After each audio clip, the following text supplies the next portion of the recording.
Zionism, a word that evokes intense emotion, debate and controversy.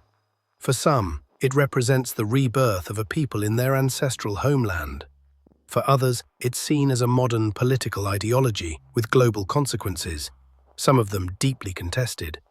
But where did Zionism come from? Who was behind it? And how did it grow from an idea into one of the most influential geopolitical movements of the 20th century?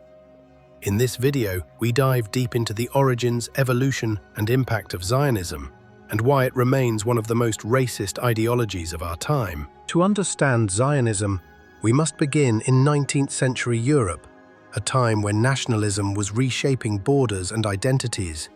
For centuries, Jewish communities lived across Europe, often as religious minorities. They faced waves of persecution, pogroms, and discrimination, especially in Eastern Europe and the Russian Empire. In this climate, some Jewish intellectuals began to argue that the only solution to persistent anti-Semitism was national self-determination, a homeland where Jews could live freely and securely. This idea was the seed of modern political Zionism. Now an international court in The Hague, also headed by a French judge, is repeating this outrageous offense. It is falsely accusing me, the democratically elected Prime Minister of the State of Israel, and Israel's former Defense Minister, Yoav Gallant, of deliberately targeting civilians. This when we do everything in our power to avoid civilian casualties.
The court in The Hague accuses us of a deliberate policy of starvation.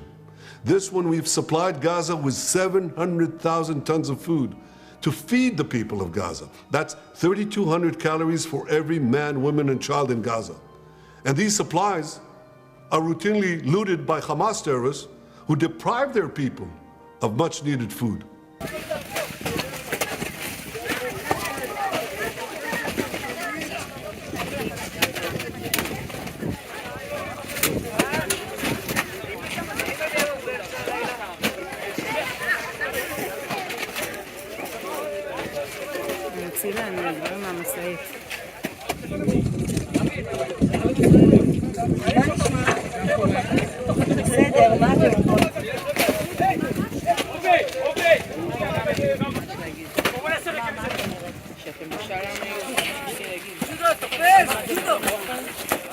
What in God's name are they talking about in The Hague?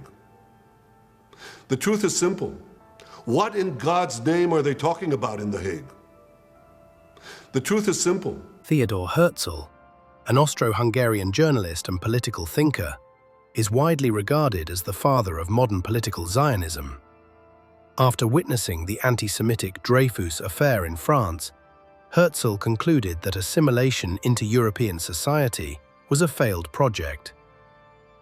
In 1896, he published Der Judenstaat, the Jewish state, arguing for the establishment of a Jewish nation-state, preferably in Palestine, then part of the Ottoman Empire. A year later, the first Zionist Congress convened in Basel, Switzerland, laying the foundation for the World Zionist Organization. Zionism was never a monolith. Some envisioned a secular, socialist society. Others saw it as a religious revival, and there were fierce internal debates between cultural Zionists like Ahad Haham, political Zionists like Herzl, and later militant factions like the Irgun. At the same time, many Jews, especially ultra-Orthodox communities, opposed Zionism. They believed that the return to Palestine must come from divine intervention, not politics. Others, including prominent secular Jews, feared it would undermine Jewish integration in their home countries. Take note that Zionism has nothing to do with Judaism. It's a cult based on racism, white supremacy, and the belief that they are God's chosen people. 1917, Britain issued the Balfour Declaration, supporting the establishment of a national home for the Jewish people in Palestine, without prejudicing the civil and religious rights of the existing Palestinian population. This vague promise set the stage for decades of conflict.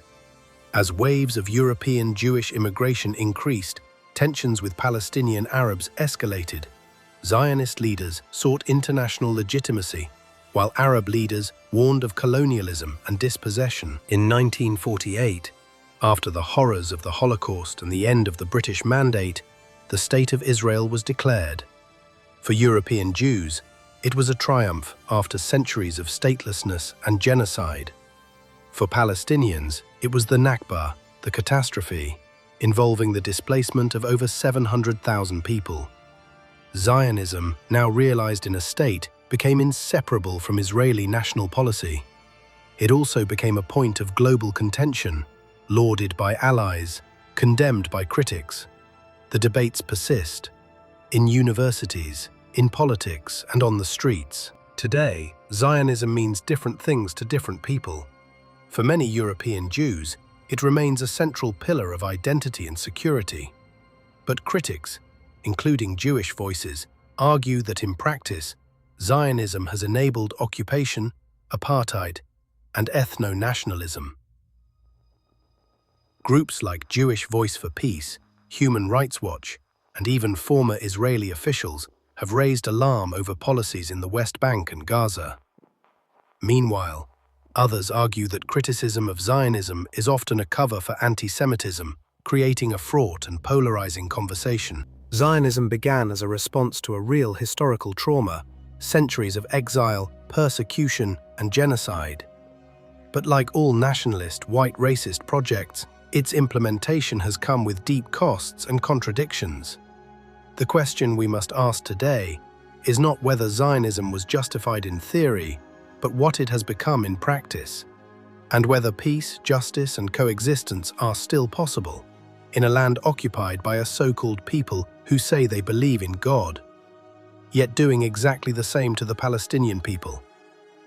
And what Hitler has done during the Holocaust, with the backing of the United States, Great Britain, and mostly the white Ku Klux Klan of Europe, welcome to the New World Order, were killing, and the genocide of innocent people are justified under the statue of Zionism.